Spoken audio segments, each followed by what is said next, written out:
Thank you. So, if you look on the flyer, let me just share the flyer.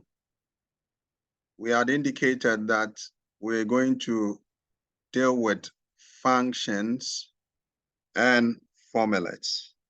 So just to take you back there, let me just do a quick download of the,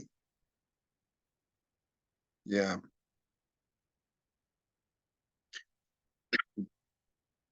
So for those who are joining us for the first time, we had a first training and the feedback was good.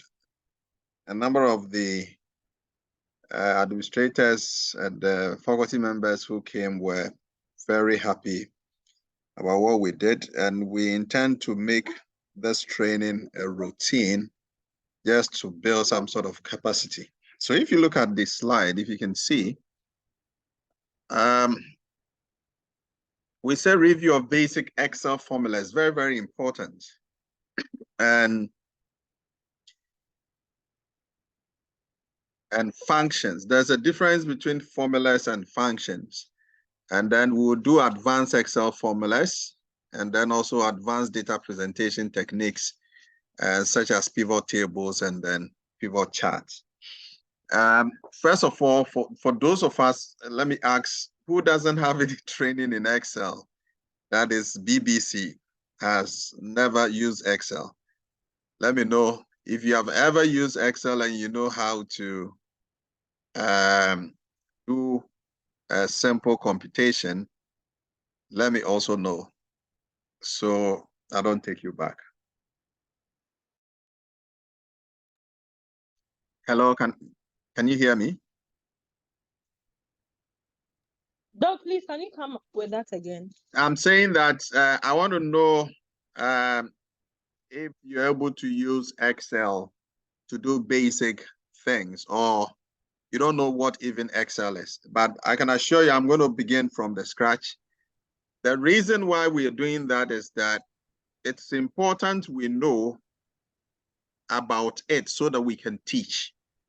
You get it? This is training for us. For the administrators, they're going to use it to work.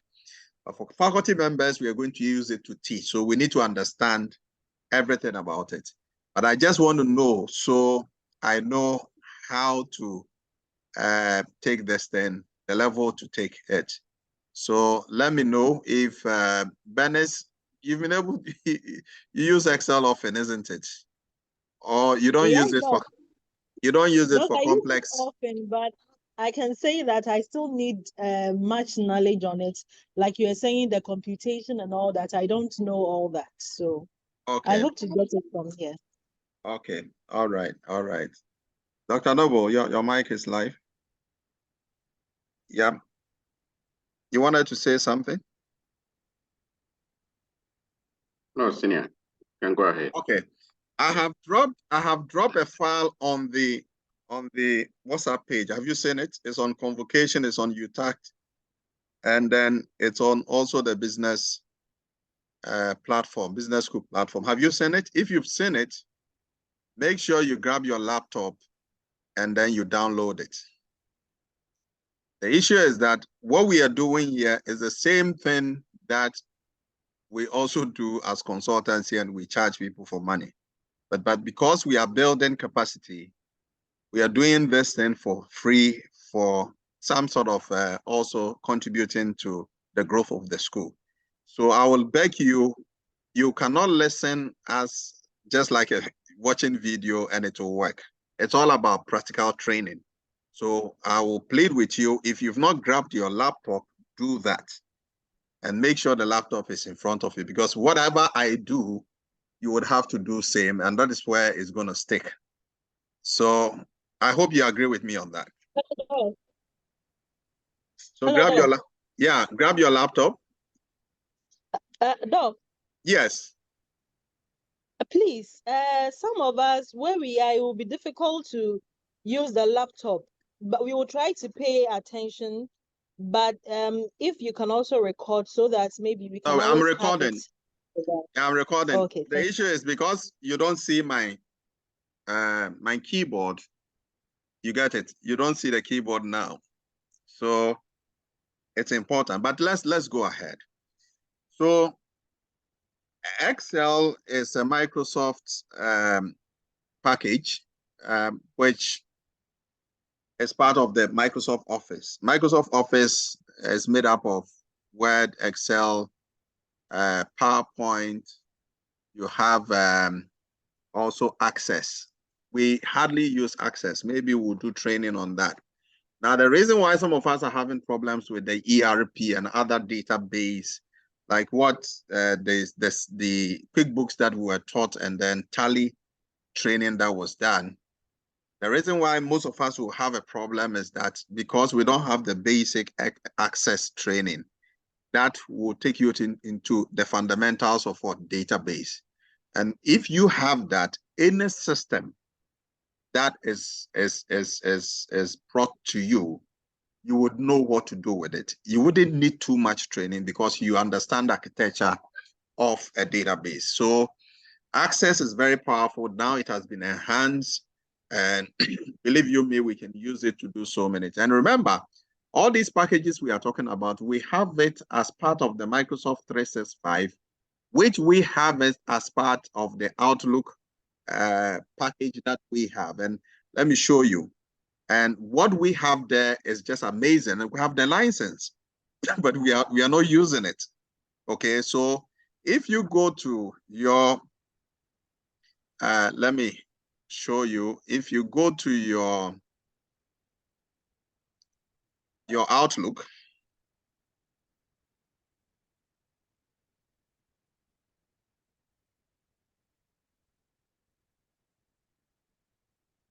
so this is your Microsoft Outlook. This is our email. Can you see the screen? Can you see it? Yes. Okay. So you have your Word here. You have your Excel here, PowerPoint. If you go back here at the top, if you can see the cursor at the top, left. Have you seen it? It's App Launch. You have all these things here. In fact, SharePoint is another powerful tool that we can use to automate everything.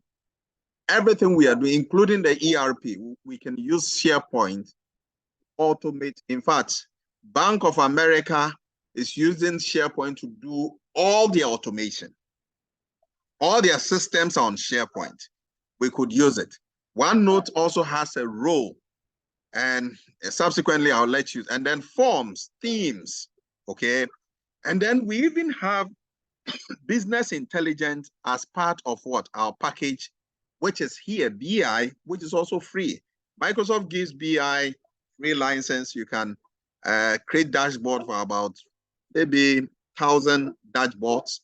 If the database is too huge, that's where you have to pay for license. So most of the things, Benis, for instance, that we do, and also for Ahmed on your outfit, if you want to full Excel and then make some decisions on a dashboard where you come on your screen, you see that dashboard, and then it's giving you figures. For instance, the number of letters that has been received, those ones that you've actioned, that the secretary should perform something. All these things can even be automated in Excel and then projected on the business intelligence. And that makes you very efficient. And you can attest to the fact that, Ahmed, when I'm working, I do things very fast. It's just because I have these tools that is able to help me so that a task that could be done in a week, I could do it maybe in an hour, because these tools are very, they're available, and then they help us also to be able to scale up with whatever we are doing. So that's just about it. I'm saying that we have all these things here. We can use it. We have the BI license as well, which we can use. And then probably later we can look at how to automate even the Outlook mail itself. What we have is a package that we are not using even 2% of it. And we can take advantage of that. So we were talking about Excel. I hope you can see the screen whilst I switch from one screen to the other. You can see it, right? Can we see it? Are we there? Yes. Fantastic. Okay. Yes. All right. So I said that Excel is one of the Microsoft, packages. And Excel comes from the word excellent. Excellent means that you had 100 over 100, right? Most of the applications we see today, every application you see, whether it is SAP, whether it's Dynamics ERP, Sage, or Tally, at the end of the day has a link to Excel. In other words, what they are saying is that those bespoke softwares, those tailor-measured softwares, for instance, cannot do everything. So because of the flexibility of Excel, you're able to what? Transport or export the data to Excel for further analysis. That's the flexibility we have in Excel. So Excel means excellent. And that's what I want you to know. Let me ask one question. How many rows and columns do we have in Excel? Who knows it? How many rows and columns do you have in Excel? How many rows and columns do we have in Excel? So if we want to know the number of rows and columns we have in Excel, we have the control key. We have the control key. Okay? The control key, this is the key on the keyboard. Right? Can you see? This is the key on the keyboard, the control key. Can you see, please? Please, it's Zoom, so I need some feedback. When I say something, I would want you to. Yeah. So when you press the control key whilst your hand is on, and then the control key and the arrow key, that is the left, right arrow key,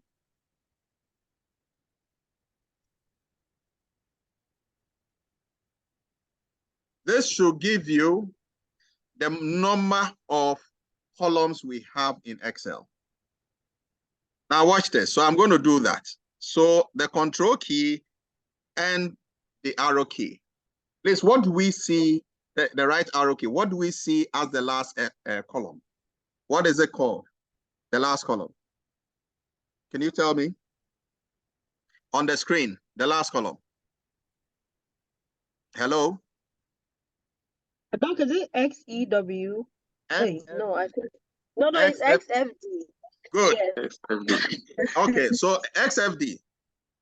Now, do you know what that means? I want to just try something, right? So I'm using the key back. So I'm going back. I'm trying to get back. Do you see what is happening? Do you see what is happening? I'm going back at a very top speed. Now, I can do this for 1 hour and will not get to A. I can assure you. So I use the control key and then the back arrow key. Okay, that's the left. And it takes me back here. Now, what we are saying is that the XFD simply means that Excel, apart from A to Z, start from AA to AZ, then AB to BZ, then AC to C, up to XFD. Now, if I also want to know the number of rows I have in Excel, I could use the control key, the same control key. So this one had to do with a number of columns.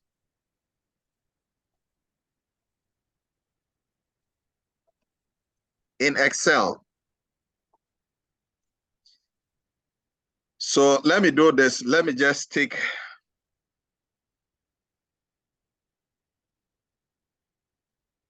Let me take a text box and use it for this. So I have this thing here. Okay.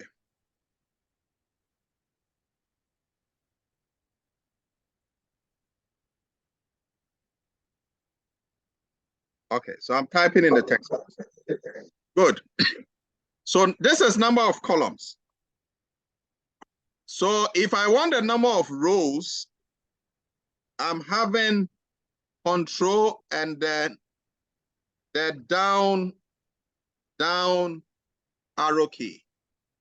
So if you're on your keyboard, do the same thing, Control,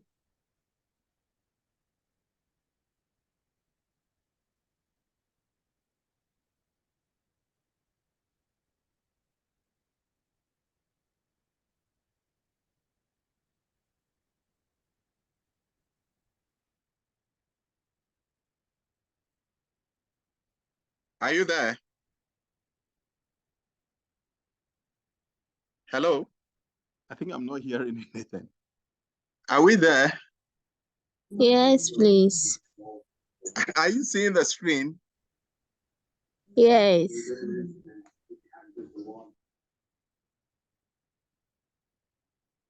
So Control plus down arrow key will give you the number of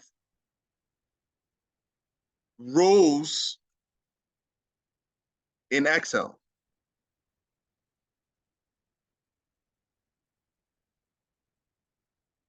Okay? And the last row in Excel is 1,000 and something. Dr. Noble, do you remember what we did the other time? Yeah, I do, Senior. Yeah. Just a minute. I think my thing has frozen. Okay.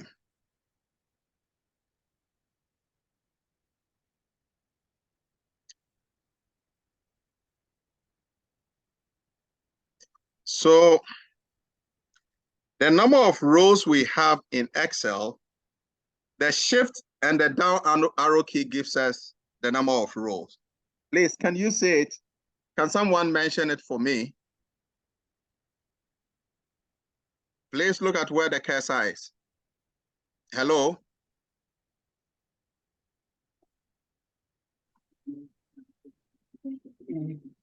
Hello?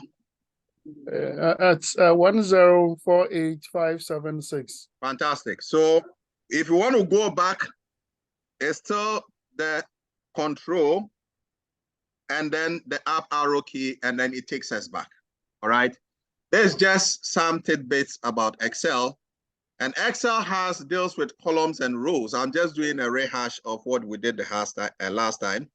And a column is what you see here. This is a column. A is a column. And a row is where you see the numbers. Where a column and a row intersect, we call it a block or a cell. And that cell, other than Microsoft Word, is where we type our information. If it was Word, you would have seen a cursor blinking, but Excel will block that part to show that it is active. So that is just about it. Now, we have menus in Excel. We have since moved from the normal menus that we used to have in other applications, what they call the tab strips. So Microsoft did that because it realized that when you click in a menu, you see, and let me give you a typical example. An example is XPSS. Let me just load this and then you see. I'm loading SPSS, and I just want to give you a difference between these two. Oh, this is,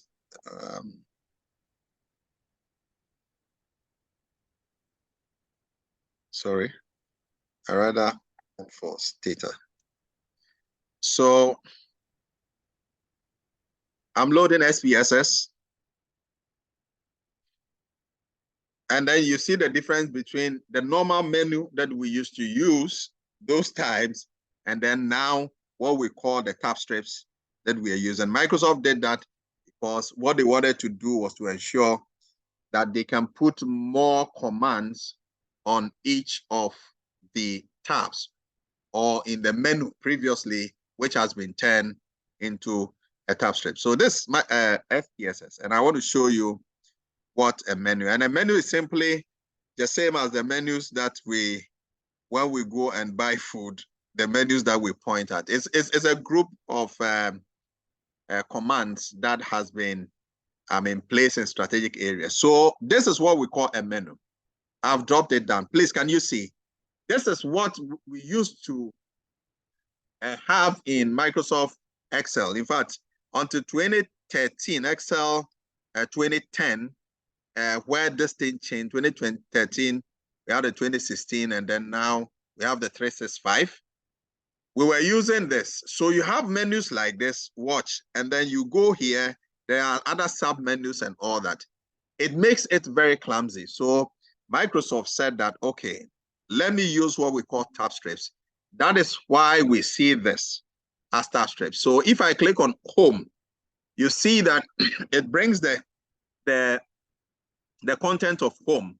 If I go to insert, it also does the same thing. If I go to page layout, it does the same thing, and on and on. But it gives us the flexibility to be able to do that.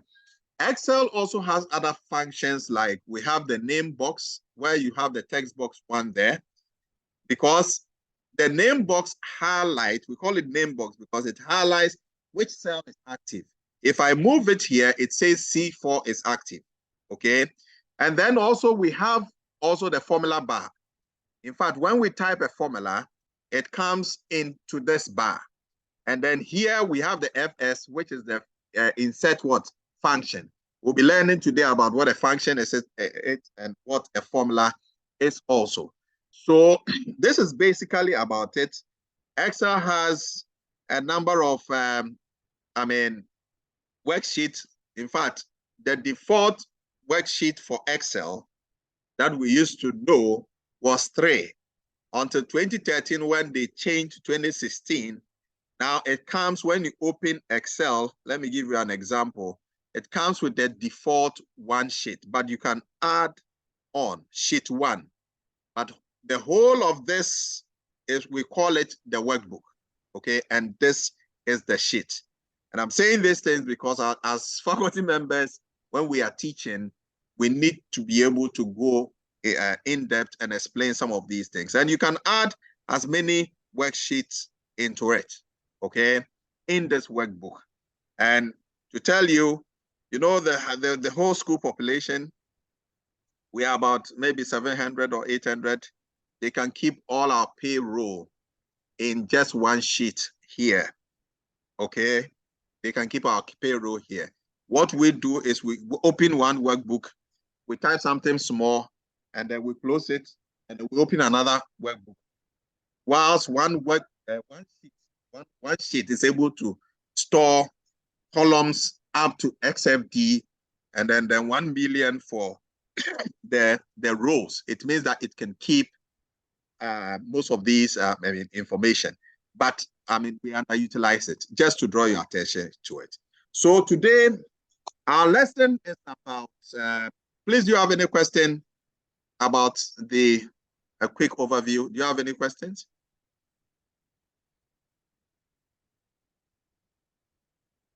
Do you have any questions? Hello? No, please. Okay. So now let's go to the action. I want to pull this thing somewhere. Today, our topic is about functions and formulas, right? Excel has something we call notations. And these notations is what we use when we are calculating, using it, calculating, what do you call it, data, maybe adding up or subtracting.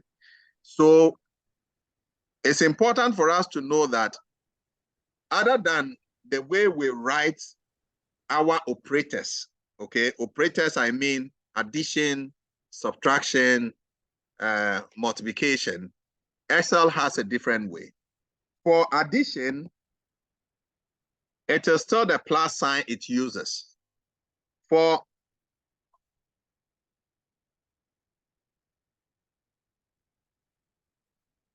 addition, it uses the plus sign. For subtraction, it uses the minus sign. Same. So what I'm doing is that I'm bringing a hyphen so that it doesn't see it as a formula, okay? And then for multiplication, Excel uses what we call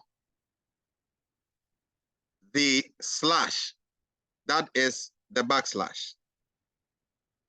Sorry.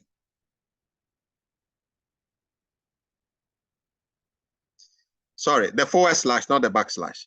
So there's the forward slash. So it uses this for division, sorry, not multiplication, for division.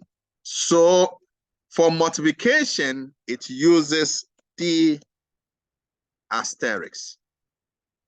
So instead of using this sign, Excel doesn't see it this way. It sees at what? Asterisk. So take note of this. Now, we want to see how we can use this notation in formulas. But what is a formula in Excel? Now, a formula in Excel has a notation and it has some numeric, numbers that you can put together to get an output. So in a formula, you should have a prerequisite, and that prerequisite is that every formula in Excel begins with an equal sign. But before we talk about that, it's very important we talk about also data types, right? Data types. So how many types of data do we have in Excel, and which one can we use in calculation? So we have the alphabetic data type, which talks about alphabet. It could be ABC, it could be your name, it could be anything, maybe your name mixed with something. This is alphabetic data. And in fact, Excel sees it as alphabet. Now, Excel also deals with numeric data. So when I type 1, 2, 3, please watch something. That one is aligned what? Right? And alphabetic data is aligned what? Left. Excel knows that it is alphabet or numbers. Then we have date and time, date. So when I type today's date, which is 29th, and whether I use slash or dash, and I say 8/2023, Excel knows it as date. If I type time, and the time is 7:30, Excel knows that this is time. In fact, it knows that if I add A is AM, and then P, it knows that it is PM. Excel knows it. And Excel also deals with alphanumeric data. Alphanumeric data, alphabetic and numeric. So we say alphanumeric data. So I can type Dave and type 1, 2, 3. It sees it as what? Alphanumeric, a combination of alphabet and numbers, right? Now, for these data types, Excel knows that it is only a numeric data, date, time is what you can use for calculations. You cannot use alphabetic or alphanumeric data in calculations. You can use date in calculations. You can use time in calculations. You can use numeric data in calculations. So take note of that. These are the data type in Excel, and you need to know so that when you type, for instance, you know numeric aligns to left. But what's something? If I put an hyphen here and I type the numeric data, you realize that it has been converted to what? Text. Why? Because I use this hyphen, this apostrophe, just to convert that data from numeric to alphabetic so that it aligns what left. But Excel knows that these are the positions. And over time, we'll see how we can use the date and time in calculation, doing very complex calculations. So let's look at this. So for instance, we are going to use formulas. So if I'm going to type a formula, I proceed with an equal sign. So these are just some data about chocolate chip and then oatmeal, raisin, sugar, cookies. I mean, it's not good to be eating a lot of sugar, but just for example. So we want to know, we are into sales. We want to know our revenue, cost, and profit, and we're going to do this computation. But first of all, we just want to know the totals of what the revenue for each of these categories. Okay, we want to put them together. We can easily do something. Okay, one. In fact, when I select this, I don't know if has anybody laptop that is doing this with me as well. Hello? Hello? No, Yes, Doc. I am. I'm using my phone.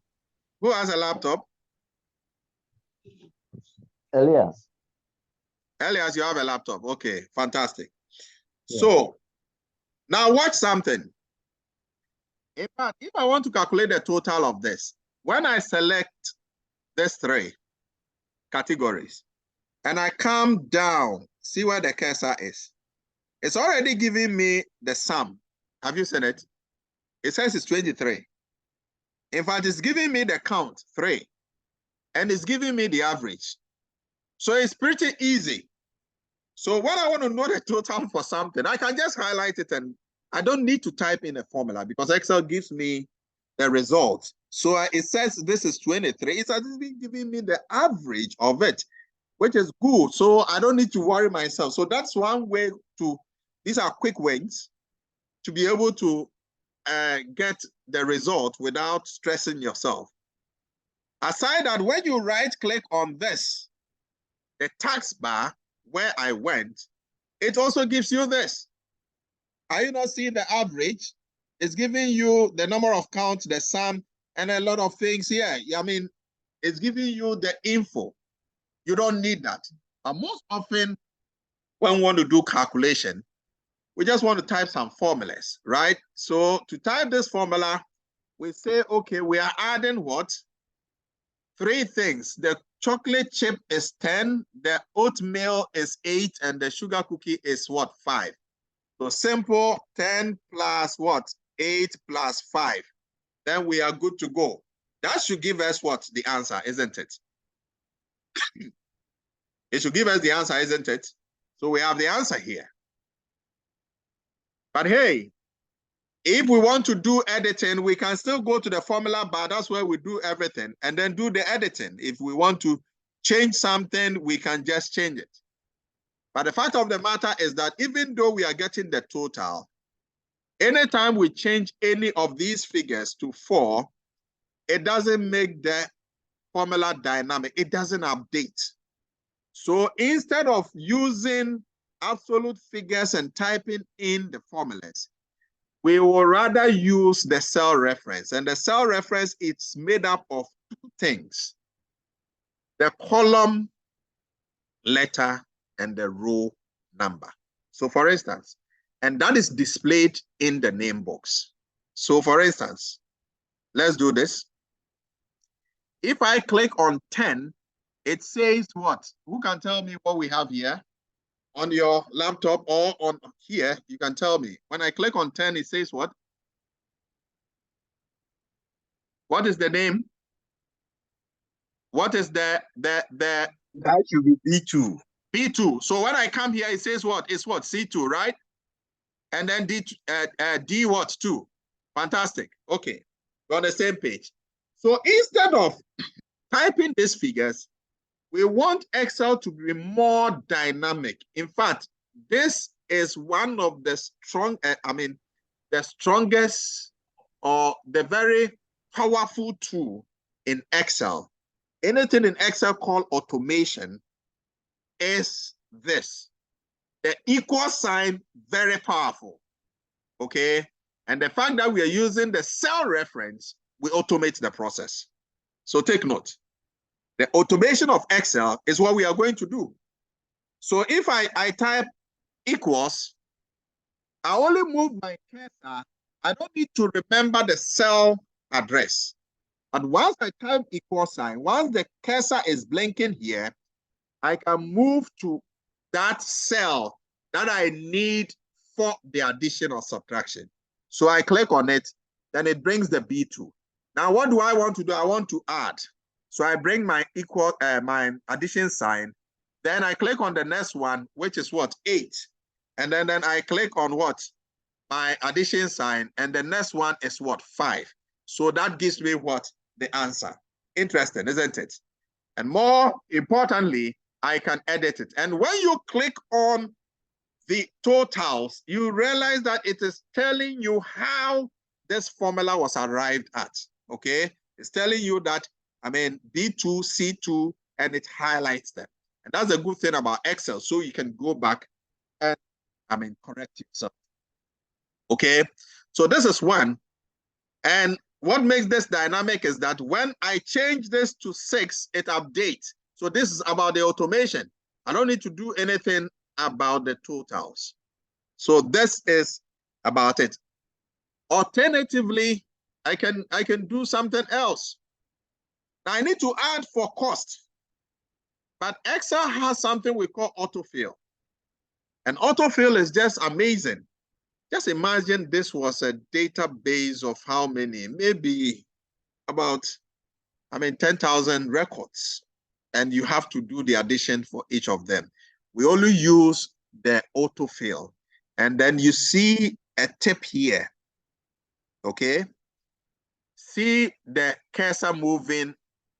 At this stage, we say the cursor has turned to a block. You click anywhere, it blocks it. But once I bring it at the tip, it activates the autofill what? I mean, handle, where you can just double click. Some people do double clicking and it adds up automatically. Or some people hold it and they drag it down. Whichever you use, whichever one you use will help. What it does is that Excel is doing what we call relative referencing. So we can write that one down. Relative references is normally used when a formula in one of the columns is used as a reference point, and then the autofill is activated so that it relates the data with the other data in parallel to be able to get the result. We call it relative referencing. We'll get to the next one, which we call the absolute references. So at this point, are we good? Are we good? We are going to elevate the process a little bit. Are we good now? Yes, Doc. Interesting. Yes. All right. So we're going to move a little bit, small, we'll go up. So if we want to calculate the profit, it should be easy for us, isn't it? Right? So to calculate the profit, it is revenue minus what? Cost. Right? So profit, the accountants are here. Profit is calculated as revenue minus what? Cost. So here our revenue is what? For chocolate chip is 10, and then cost is what? 4. What do we do? The equal sign comes first, right? So you remember what we said we were going to do. Now we're using the cell address to automate the thing. So 10, we click on 10, it says B2, then the minus sign, what? The cost, which is what? B3. So it gives us what? The formula. So this is formula. Once I press enter, I'm good to go. Remember that the relative referencing we talked about doesn't work for only, I mean, vertical data. It also goes for horizontal, right? So here, once I have my profit, it says 6. If you look at the tip here, it is still here. The autofill is here. I can handle it here, move it, and then get it for the others. So automatically, I'm able to do the calculation. You might see that this is a little bit easier, but all the complications and the complexities in Excel start from this. Amazingly. It starts from this. And I'd rather that those who don't have their laptops, in fact, when I finish, I'll share the video. Let's do as practice it. And I can tell you, once you have the interest, what you can use Excel for will be amazing. And that's going to enhance your work. All right. So now we want to look at tax. There's tax here. We need to pay for tax, right? So what are we going to do? Maybe we want to look at it from the perspective that a percentage of maybe 10% here should be calculated on the profit. Okay. There's a way we can look at this. We can decide that, okay, we will not touch the profit, but we're going to do this calculation. The revenue minus the cost times what? The tax rate, isn't it? Do we have an accountant here? Hello? Are we good? I need a response. Yes. Yes, yes. Yes, that we are good. Just that we are not accountants. Oh, really? Okay, but this is basic. Okay. Our revenue minus of our cost times the tax rate, right? But look at what is happening. Look at what is happening. I'm going to type, press enter. It says 9.6. Is that the truth? That my profit is 6 and I'm paying tax 9.6? That is an error, isn't it? Is there anything wrong with the formula? Hello? Please, let's discuss so this will be lively. Is there anything wrong with the formula? Doug, let's see the formula again. Okay, that is it.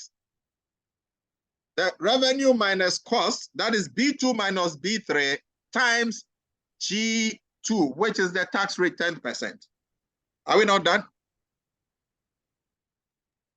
Yes, so Doc, I think the 10% it should be calculated before it should Very be good. converted into percentage before. Yeah. It Yes, should be Doug, converted into the what? principle of board mass.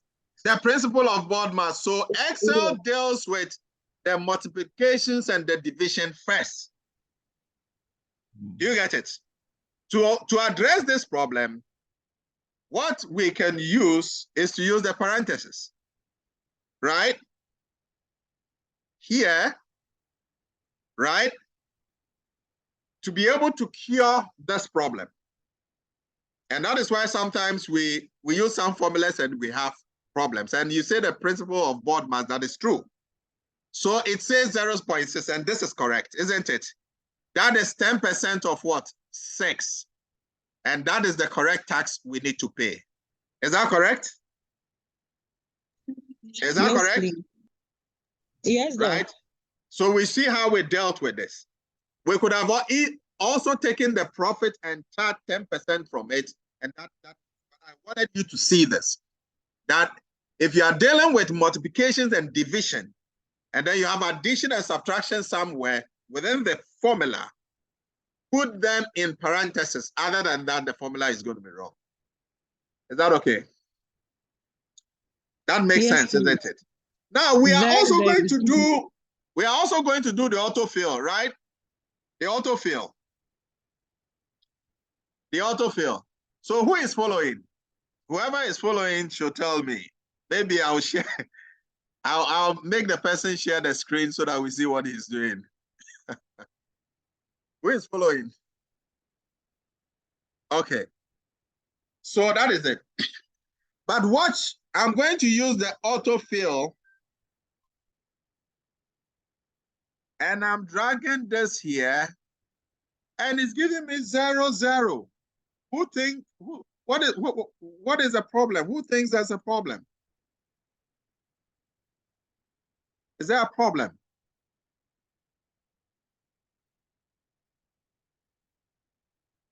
Is there a problem? Because I did one here. You remember? I've done this one too. But I'm dragging this one. It says no, it's not giving me the results. What is the problem?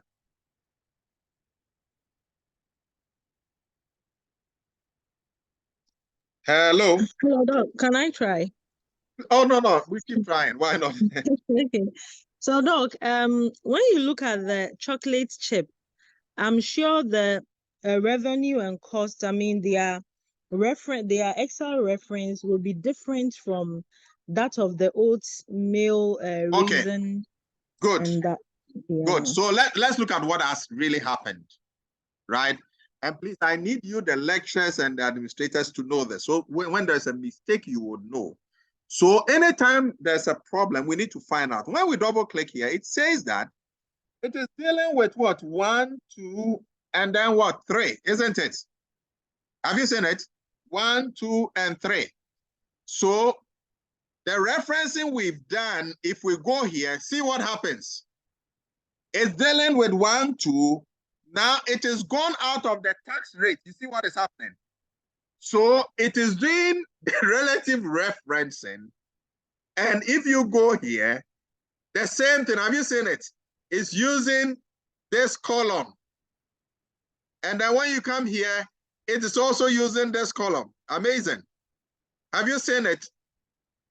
Please, can you see the screen? That is actually what is happening. So how do we cure this? So it also brings us to the principle of absolute referencing. Now, what we are saying is that because the tax rate, the way it is, where it is not related here, we cannot do relative referencing. What we need to do is to tell Excel not to step out of what tax rate, but to lock it and then refer to that same tax rate. At any point in time, we try to drag or do the autofill. Does that make sense? Hello? Does it make sense? So if we're going to do that, then we are going to use the principle of what? Absolute referencing. Okay? Absolute referencing. So what is about absolute referencing? Absolute referencing locks the cell and make sure that anytime we're doing referencing, we go back to that cell and then reference it. So today we've learned 2 main concepts, which is very amazing. And as we move on with these studies, you realize that they'll be very significant in what we do. Relative referencing and absolute referencing. So let's look at this. We are now going to do absolute referencing. So whilst I type this formula, whilst I double click on this, right? You see this one, the G2. Where we have the G2, I want to lock it. If I want to lock it, I'll use the function key F4. Now, the F4 has introduced, let me do undo. This is G2. Can you see it? Can you see it's G2? Can you see it's G2? Have you seen it? Yes, yes, yes. Let me see if I can do it a bit quick. Okay. G2. Now, the absolute referencing says that lock the column and then lock the row. And to lock the column, you introduce a $sign in front of the column letter. And then to lock the row, you introduce a $sign in front of the row number. So when I press F4, this is what I have. $G, $2.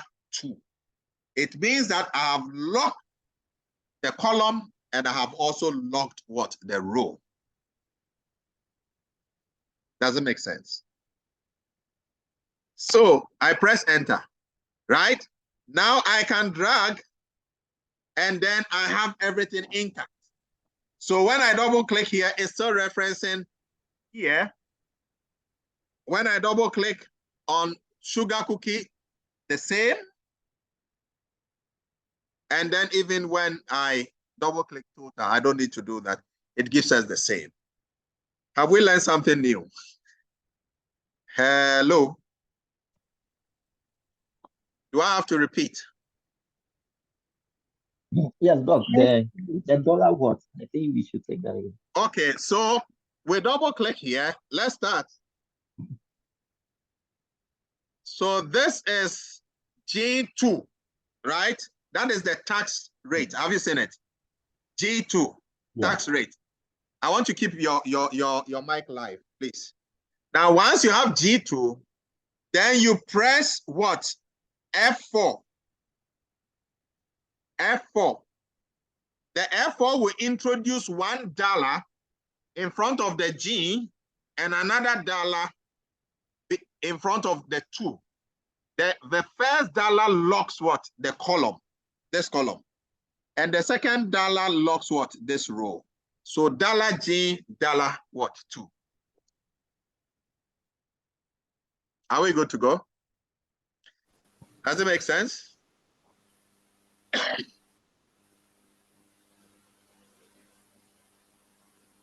Are we good? Yeah. Yeah, yes. Okay, so I press enter, and that gives me the opportunity to what? Now use the autofill, and everything is intact. And whilst you click on it, it gives you the reference. Hello. Hello. So once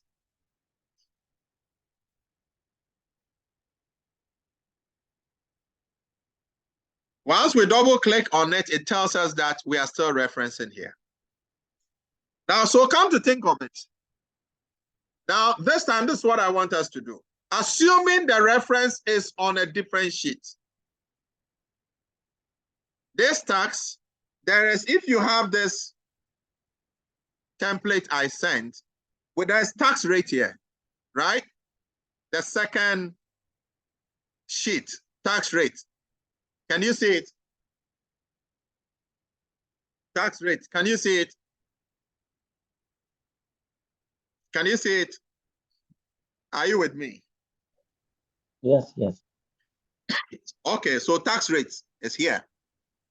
So this time, I'm not using the tax I'm referencing here, but I want to use the tax from here. Sometimes we do that to hide some of the features that we are using or some of the functions that we are using, okay, the functionalities. We just hide it somewhere so that anytime we change it, it really affects everything. So let's see how this works. So yet again, I'm going to type my equal sign, all right? And my revenue minus my cost. You remember what we did? We put it in what? Parentheses. And then we use what? The multiplication what? Sign. But this time, I'm not picking this tax. I'm going to the next sheet, tax rate, and I'm going to click here. Immediately you do that, it introduces what we call a bank. Okay, this sign we call the reference. A reference point. So it says that B2 minus B3 into bracket times tax rate. Let me take this thing off. I did something. I need to.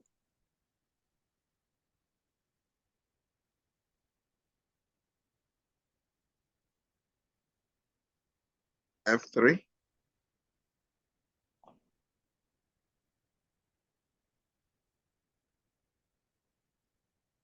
I need to make sure it's off.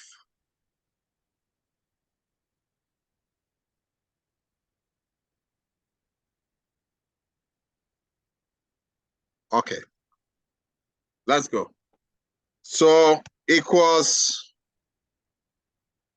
10 minus the cost and then multiply. We are going to the next sheet so we can do referencing, absolute referencing from another sheet. So we click on here It says tax rate, and then refer to A2. A2, it says refers to A2. So when you press enter, this is what you have.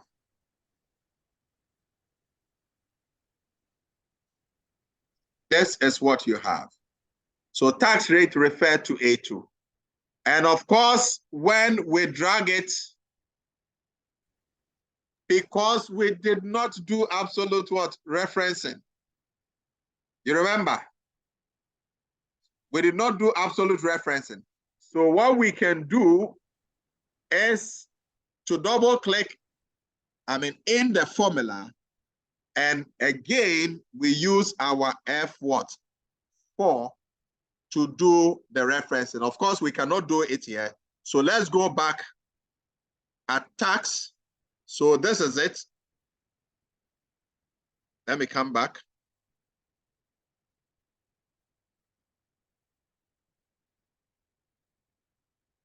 So equals, we open brackets, 10 minus 4, close. And then we bring our multiplication sign. And then we go to tax. And then we use our F4. So have you seen what it has done? Watch here. It says it used to be A2, but it brings what? $A, $2. Please, can you see it? I'll be very happy if you see this. $2, $A, $2. Please, have you seen it? Hello? Yes, it can But be look, seen. the challenge is the first one before we came to locking it didn't work for me. It I think didn't work for you. It yeah, didn't work for I don't you. know whether Okay. Okay, please do this for me. Do this for me so that it's easy. Share your screen. Unfortunately, I can't. I'm listening to you on my phone whilst doing it on my laptop. Oh, okay. On your phone. Okay. That's fine. On your phone, that's fine. Yeah. Okay, on your phone, that's fine. Okay. So which one didn't work? Moving to the next page to take the tax rate in the formula, it didn't work. It came as a value. It was It giving came me as a value. formula. So we are doing it again. So equals slowly. I open the bracket, right? Yes. Cost. I close it. I introduce what? The multiplication sign. The next thing is to move to what? The next sheet, right? And then slowly I click here. It brings the A2 here. Have you seen it? Have you seen it? I want to hear your voice. And then you use the F4. Have you seen how it has changed? Have you seen it?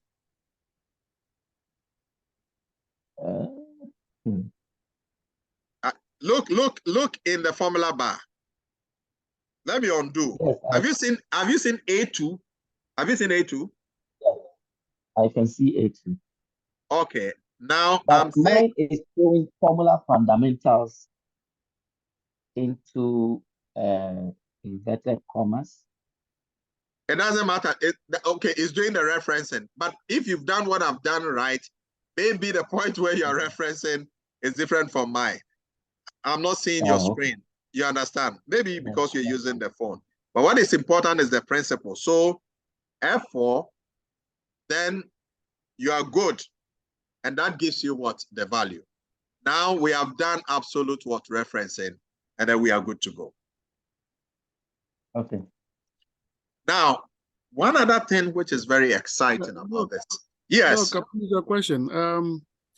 Before you introduce the F4, yeah, where should cursor be?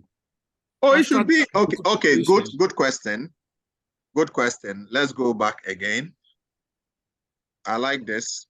Good question. So at this point in time here, I'm going to what? Tax. I click on it. So where is the cursor? The cursor is on what?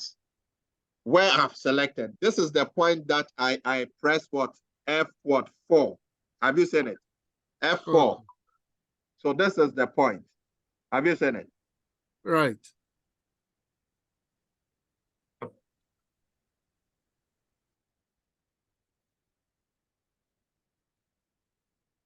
Are we good? So we press enter, then we are there. Okay, and then we drag this, and that is okay for us. Are we good?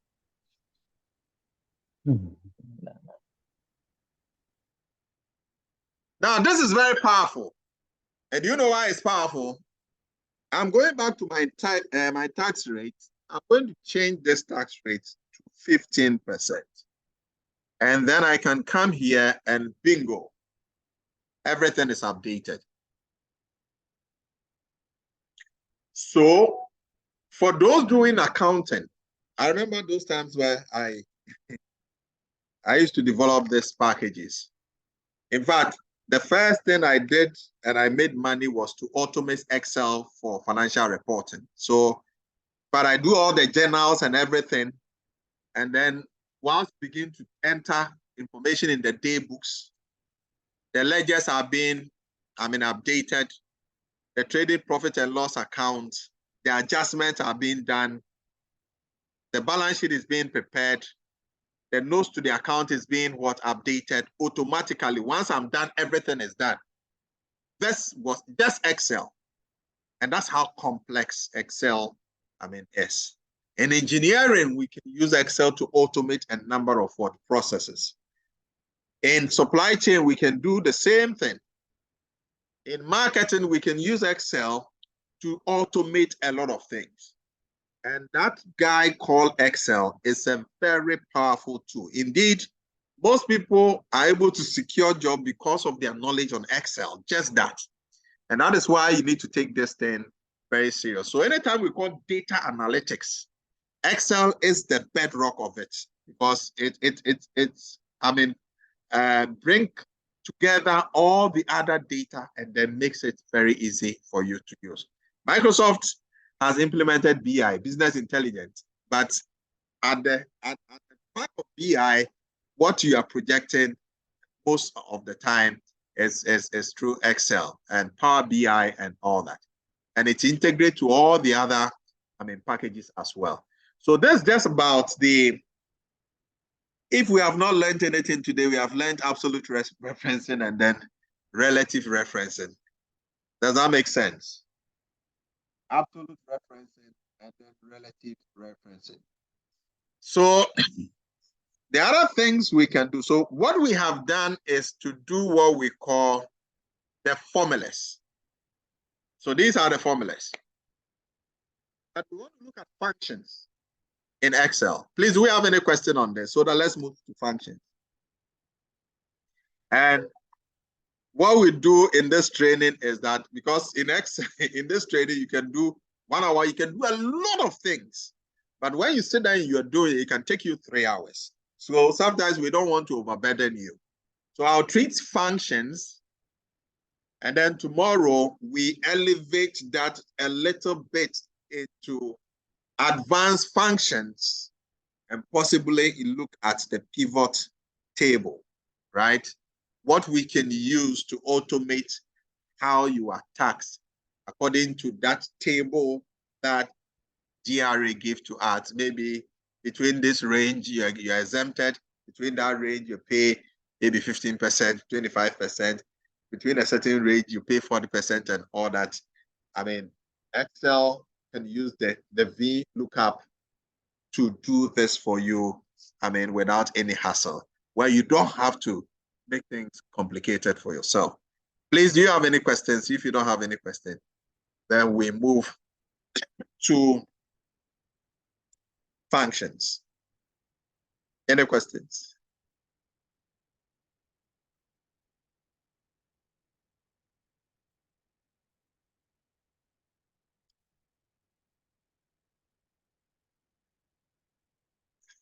Okay.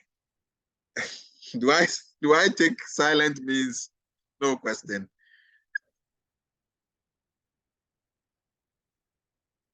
Yeah. Okay, so let's look at functions.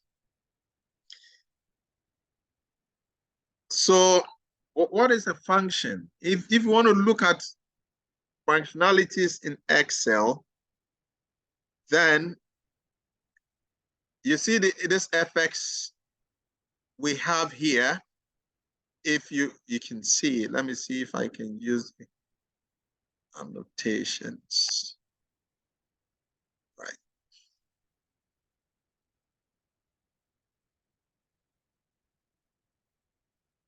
So you see this function here, this one. When you click, it gives you the functions. Now take note that Excel has over 200 functions.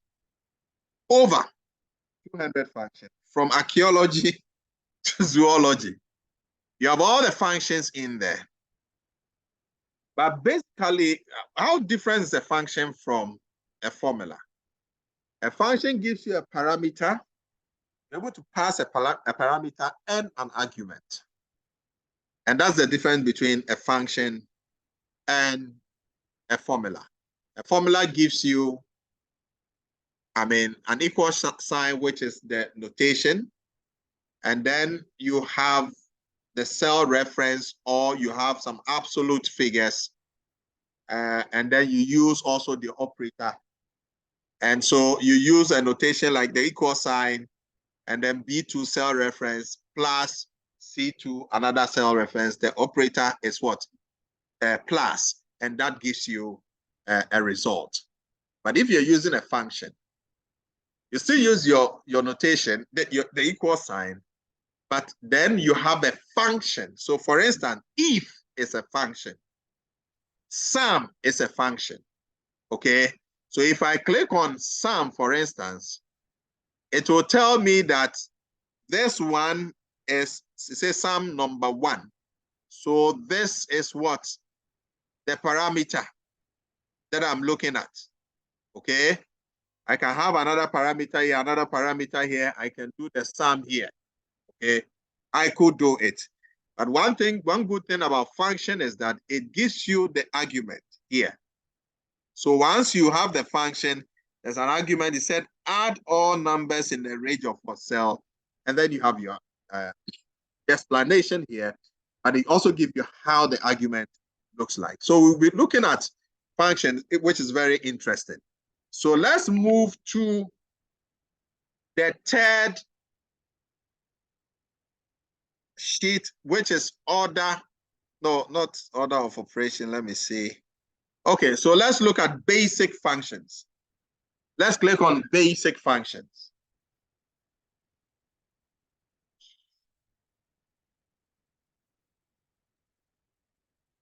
So this is basic functions. Can you see the screen?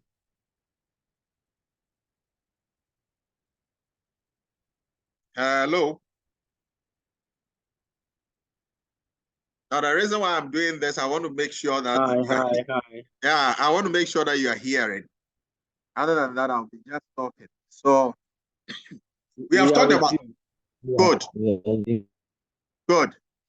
So now these are the cookies names, and then the cookies sold and all that.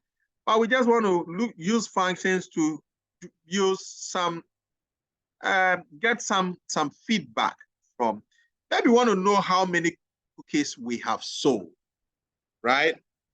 And like I said the other time, we can easily, like I said the other time, in the formula fundamentals, we can easily do the additions and get what? The totals, isn't it? We can do that, right? The same thing can be done here, that we can drag this and then come down here. It says it's 421. So it's giving us, and it's giving us the average of what? 60.14. If you come to the tax bar, everything is here, all right? But one other function we can use for this is the sum function, right? And as I said, when every formula is typed with an equal sign. So with a function, you begin with what? The equal sign. And I said that in Excel, everything you do begins with an equal sign. Everything. Other than that, you can, unless you're typing text. But if you want to use a function or a formula, it begins with what? An equal sign.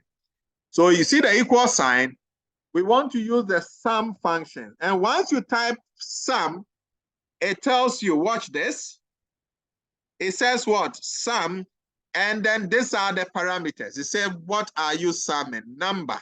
All right. Give the range. Number 1, number 2, number 3.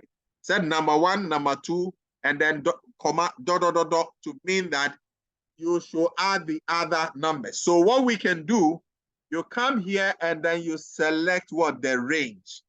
Okay. And then you close the parentheses. So what you are saying is that the function sum should pass an argument. Look at an argument B2 to B3 and then return the total in this box. So notation equal sign, sum function, and then you have your parentheses and your parameter is B2 to B8, or your argument is B2 to B8, and then you have your output. Does it make sense?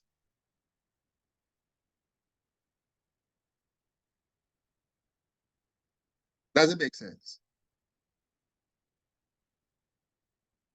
Hello? I know Yes, most of us does. know how to use this, but Yes, I just want you to appreciate what is behind, so that when we are teaching, yeah, I can hear you. Yeah, we are happy with the really getting to know the keywords. For instance, Exactly. today is the first I'm getting to know annotation.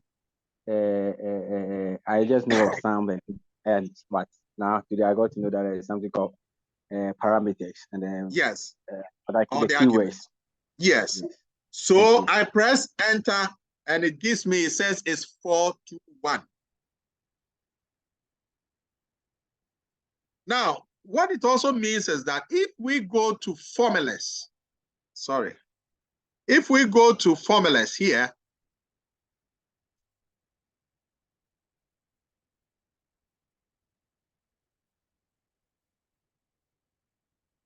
we have a lot of functions.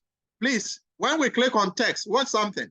All these things are functions. Can you imagine? There are text functions in Excel. There are text functions.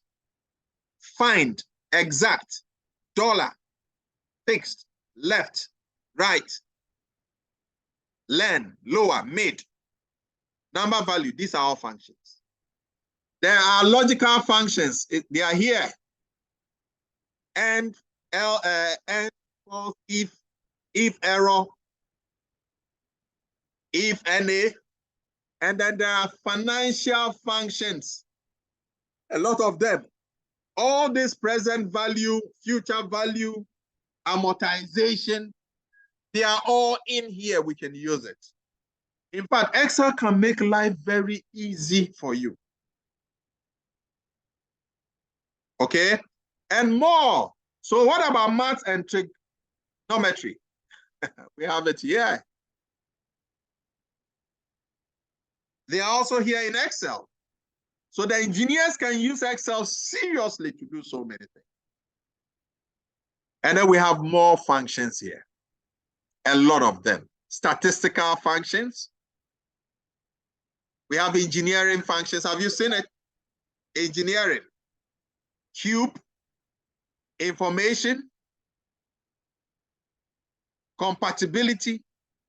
Web functions, and etc. A number of them. These are all in there. How about the fact that your boss gives you some work to do? And there may be some data sheet, and maybe I'm an administrator. Maybe you need to do something. And then you have managed to, you know the type of works that you are given, okay? So you have created templates for yourself. So anytime that your boss gives it to you, you put it in, you have the output. So they give you the job, you are done, and you have more time to do so many things. Honorable members, let me say this. See, I don't know the life expectancy for those in Ghana, but what we are seeing that if you are even 45, then God has blessed you. We are not going to spend too much time on this earth, really, to be wasting time on certain things that can be easy for us to do when we use these tools, right? Beyond this, I'm working out with the industrial liaison department. I mean, this thing we are doing will be institutionalized. It will be a training platform. And whoever come here will be trained, whether staff or student or an administrator or whatever will be trained, and make sure that person is well equipped for, I mean, the work or the industry. Because it's important that as a communication technology university, we drive technology with this. We make things efficient for ourselves. The more we do this, we are able to, I mean, hit our vision, and then also our rankings goes up. I want us to look at something. We want the number of cookies sold. Number. The number of cookies sold. Let me put it, most number of cookies sold. In other words, we want to know the maximum number. And interesting, Excel has a formula for that. Or a function for that. Let me put it this way. We know this normal function where you have the sigma. Here, if you click formula here, you see it. Or if you go to home and then you come here, you see it's auto sum. And they are all here at your right hand side. But if you click here where you have formulas, you still see it, yes, auto sum. Please, you get what I'm saying? Either your right or your left. If I click home and I come at my right, move to my right, I have it here. Or when I go to formulas and I get to my immediate left, I mean, I have it here. Okay? Let's watch this. We want the most, in other words, the maximum that we sold. Excel, and I'm saying this because this one you can just screen through, right? But if the data set you are having is just, I mean, very tall, then you have complications, right?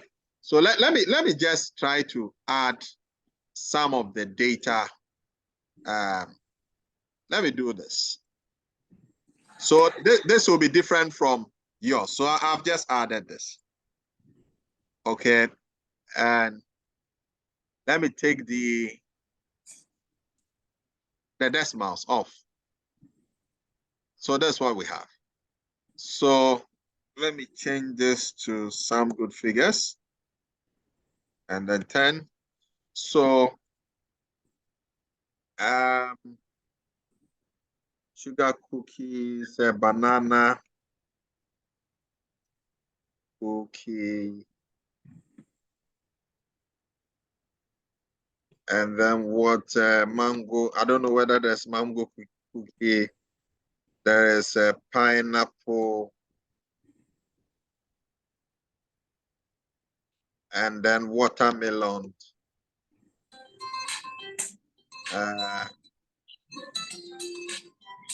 Hello. We are here. We are following. And then the last one is what? Someone should give me a name. What else? Last one should be what? Coconut. Coconut. Coconut. Okay. So we want to know the most. In other words, the maximum. So we have a formula we call the max. Or the formula, the function we call the max. Okay. So what does the max does? It returns, it looks at the range and then returns, look at the argument, and then returns what? The maximum number. So equals, I type max. You see, there is max and there is maxa. We'll talk about that later. And it will surprise you what some of these things can do. So I'm opening what? A parenthesis. So the argument is saying, it said max number 1, number 2. So you select the range. And that is what? The parameter you are passing or the argument. So I select all. Then I have to close it. So what I have said is that use the notation, come to the function, open a parenthesis, use the parameter, close the parenthesis, and then when you do that, return the maximum number from this list. So if you were 10,000, you could return. He said the maximum is what? 90 what? 7. Does that make sense? Hello?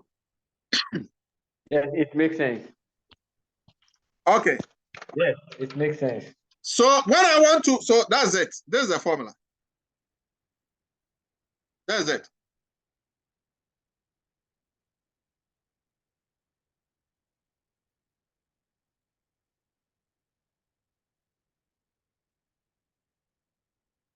So if I want to find the minimum equals min, that's the formula. And interestingly, once you type the function, that's the function drops. There is min, there is mina, there is minute, there is min inverse. So I open what?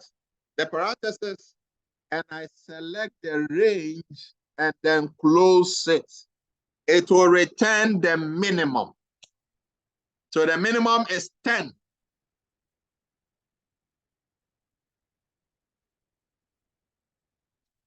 So I want now the second most sold. The second, in other words, I want to know, because this one is giving me maximum and minimum. What if I want the second highest? Hello? Hi, we are here. If I want the second Yeah. highest, how do I get it? So I can use the formula large. I can use what? Large. But look at the argument. It says large array and then the K. Have you seen it? Large array and then the K. Where the large array is actually the range we are selecting, right? Mm-hmm. And then when we are done, there is a comma. Have you seen it? There's a comma. Have you seen it? Yes. Yes. So you are saying that you want what? The second, if it is first, you say the first. Of course, the first would have been what? The 97, eh? The first will be the first, the second, the third, the 10. So when you do this way, it gives you the second highest, which is what? 97. If I wanted the third highest, I'll use what? 3. And this is, you are dealing with very huge data. Sure. Do you know we can use this to do our ranking to know who is first, who is second in class in terms of, I mean, the ERP gives us some values, but we need to do analysis. I'm talking about the faculty members, right? So when we take this thing, we can know, I want to know the second highest, the third highest, all these things are there. In any case, if you want to know the small, then I can use the small. And I say that I'm looking at what? The second small or the third small. The first small was what? The 10. The second small is what? It said 10.66. Of course, that is the 11. Okay? Let me look at the third one. The third one is what?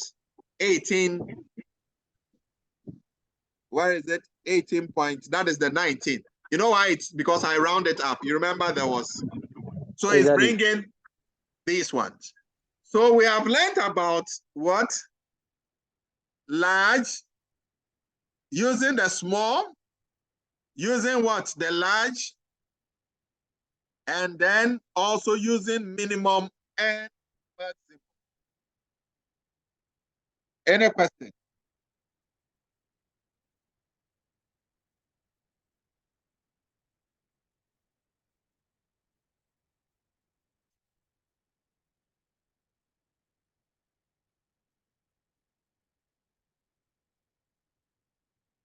Maybe we also want to count.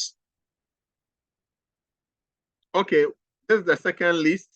We've done the second most sold.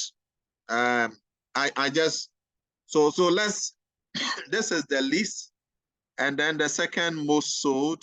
So I was supposed to use large, and then the 2 here. That should give, sorry, large, and then the 2 here. That should give us this. And then the second least sold, the second least sold, so small. And then that is it. So that gives us 10 point something something. And then we have the number of cookies with sales. So number of cookies with what? Sales. So we want to, here we want to count, right? We want just to count. But watch what? Something. If we use the function count, and we want to use the array, it said value 1, value 2. Remember what is here is what? Value. So we wanted to count what we have here. And once we do this and we close, guys, what it's going to do is that it's returning 0. It says it's not seeing anything. Is it not seeing characters there? It's giving us 0. Are you guys there? Count. Yeah, we are here. Count. Why is it giving us 0? We've counted. Why 0? Because the count is used for counting values, not letters. Fantastic. Numbers. Fantastic. So there's another function called counter. That is what we can use for this, right? Counter. That's what we can use for this. And then it's going to return and says that the number of cookies we are dealing with is 12. So now we are counting text. It's able to do that for us. So there's another function called what? Counter. So let me write this thing here. So here is the max, the maximum, the max formula. This one is the min. This one is the, how many? Okay, no, this is the sum. This is the max. This is the min. And this is the second least sold. We still use what? The small. The second most sold, we use the large formula. And then this we use what? The small. And then this, so let me write here formula, functions. What am I saying? Then the last one is we use the counter formula, function. And also, if you want to know the average, I like typing the formulas because here, any formula I want to type, when I type the equal sign, I begin with the letter, it will drop those formulas down. That is the trick. So average, I type AV, it brings what? Average. In fact, it have average depth, average, and you have averager. I want average. So still I'm looking at what? The range, and I'm going to close it. Then I have the average. Then now we have another one which is the mean. We have the average, we have the mean, and you can do that. You type what? The mean. Sorry, the median. So what is the middle in the middle? You can type the median and then the range,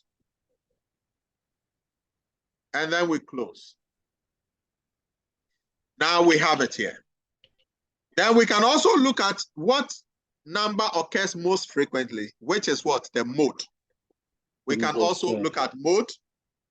We open brackets, and then we close. That is it. So 52 occurred most. So this is just an intro to a very long journey that we are going to embark on. And we are only promising that on this platform, before you leave here, we make sure that you have that tools that should help you to work. Sometimes because of your inability to understand or use some of these tools, you spend too much time on a simple task that you've been given, right? So for instance, because of some of these tools that we are privy to, we're able to do things very, very fast. And then we are more productive. And what it means is that you can use time to do other things, okay? So someone calls me and says that, Dr. Boyson, I have some data and I need to, repackage the data in a certain manner. But because you know how to use Excel very well, to tell you the truth, any data they give to you, you should be able to know what to do with that data. You should be able to know. So we're going to use this platform to do this.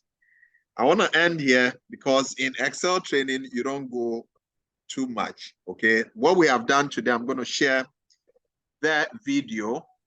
Tomorrow, we are going to elevate it to the next level, and it's going to be very exciting, introducing other formulas. It is not difficult, but it becomes difficult if you don't practice.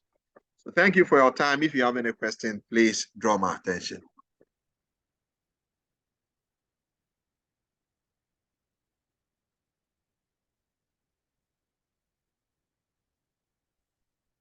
Yeah, I'm going to send a video. So I'm going to compile it in, don't worry, I'll compile it right now on YouTube right now and then put it on the platform, okay, so that you can access it. So the number I had today is very encouraging. We are 20, and if we can keep this number and be very effective, and I'm saying that very honest with you, this training is done as part of consultancy work. So let's just take advantage. That's all I'm saying. I've decided to dedicate this time, and we did this thing before. We've done the first one, physical training. We wanted to do just for the procurement and logistics and supply chain department. My dean directed that we to expand it and make sure all administrators, everybody comes in, and that's what brought us here. So we are doing this just to make sure that our Silicon agenda, value agenda that we have as an institution is realized, that every single member or staff is equipped with the requisite skill and competencies to be able to deliver. Okay, and once we have trained our staff very well, and the speed, which is the determinant in the game, is what we are using, then we know that as a matter of fact, that the Silicon agenda is something that we can realize. So thank you for your time. If you have any questions, let me express my sincere gratitude to, I saw Professor Malcolm online, and it's good and refreshing to see him here. I think maybe he dropped off. Oh, he's here. Prof is, if you want to say something. I mean, you are into this space, so it's surprising to see you here. Why not? Why not? As somebody who devotes to do capacity building, we need to give you more support. Okay, good job. Thank you so much, sir.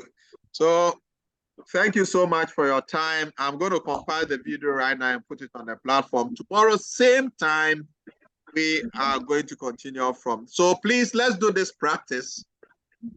And whoever is able to do what we did will have a special prize. And it will, I have a package of videos for Microsoft Excel. So if I see the interest is there, I could release some of, and we have Excel training from fundamental to level 1 up to level 101. I am somewhere in 50 something, okay? I've not gotten to the top yet. We are still, where Excel now becomes pure coding, okay? That's where we find ourselves now. And there is even more that we have to do. So please, let's the enthusiasm, I mean, and the willingness go high, and it's going to help all of us. Have a blessed evening. We'll reconvene tomorrow, same time, and God bless you. Thank you.